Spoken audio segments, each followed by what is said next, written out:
What if you could replace educated guesses with cold, hard proof? Today, we are diving into how some brand new verification technology is completely changing the game for massive industries like insurance. We're talking about a shift from risk as an art form to risk as a science. So just think about this for a second.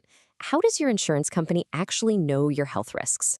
For like centuries, the answer has been a surprisingly fuzzy mix of old statistics, data tables, and let's be honest, basically trusting what you tell them. And that right there, that brings us to the core of this whole thing. The entire world of managing risk is taking this gigantic leap from a system that's pretty much based on faith and averages to one that's based on empirical, provable facts. It's the jump from guessing to knowing. Now, to really get why this is such a game changer, we first have to understand how the insurance world has always worked. You see, it's all built on one single, really powerful idea. Every single calculation an insurance company makes is based on something called an actuarial assumption. Honestly, this is the absolute bedrock of the industry. It's an educated guess about the future, like how long people are going to live or how often they might get sick, all based on data from the past. But here's the catch. Those assumptions, even if they're mathematically brilliant, are still just assumptions. That's why the industry itself is starting to call the old model faith-based. And why? Because at the end of the day, you're putting your faith in the idea that the past perfectly predicts the future. And you're trusting that what people say they do is what they actually do. So, if faith-based data is the problem, then the solution has to be evidence, right? Cold, hard proof. And now that proof has been formalized into a really powerful new piece of technology. And there it is, U.S. patent number 1199801B2. This isn't just some vague concept. It's a legally recognized, official invention that's designed to solve this exact problem of unverified data. So what does it do? Well, to put it simply, its whole job is to take something like you going for a bike ride and turn it into data that's so reliable, so rock solid that it's actually audit-proof.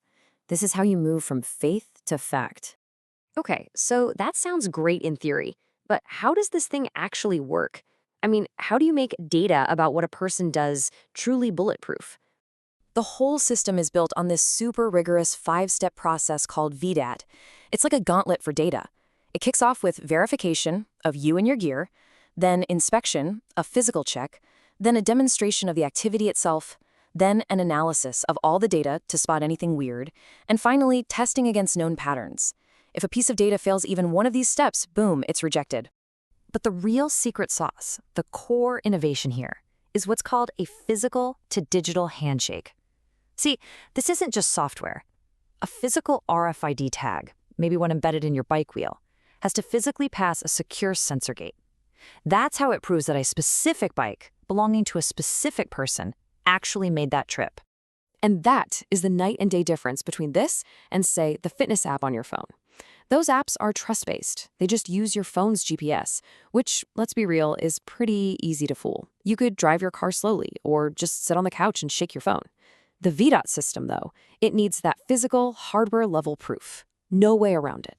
And when you actually lay it all out side by side like this, the difference is just, wow.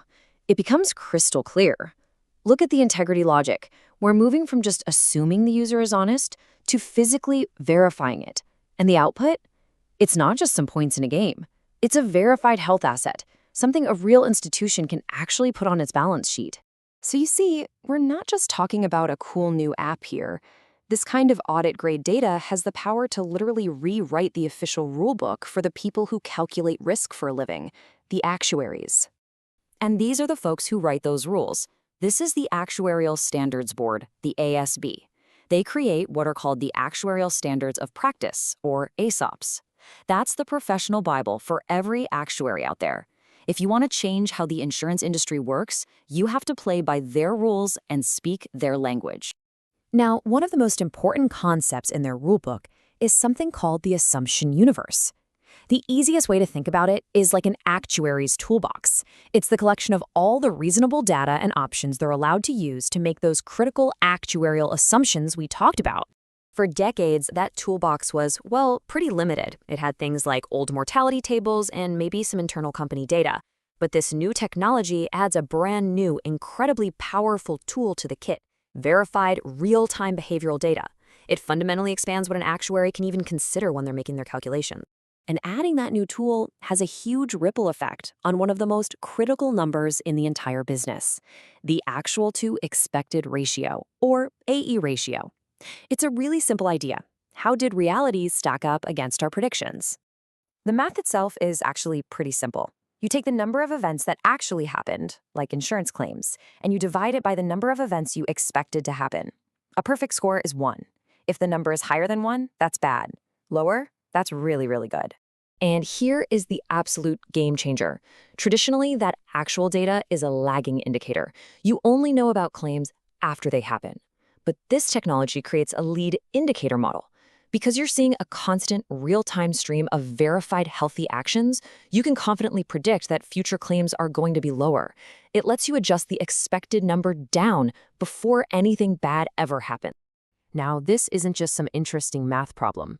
Being able to turn assumptions into facts has absolutely massive financial implications, especially for big companies that are self-insured. What this unlocks is a totally new business model, sometimes called healthcare reserve release as a service.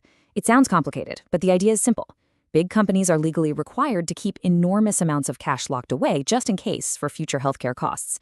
By using this tech to prove their workforce is getting healthier, they can justify releasing some of that locked up money. Verified health literally becomes cash on hand. So let's zoom out and bring this all home. This idea of transforming our actions into a verifiable financial asset, it goes way beyond corporate balance sheets. What does this mean for you? I mean, just think about it for a second. What if every single time you rode your bike, or went for a walk, or hit the gym, you weren't just doing something good for your health, but you were actually creating a verified, tangible, valuable asset? A world that's built on provable facts instead of faith-based guesses. Well, it might not just change how big companies work. It might just change how we value our own everyday actions.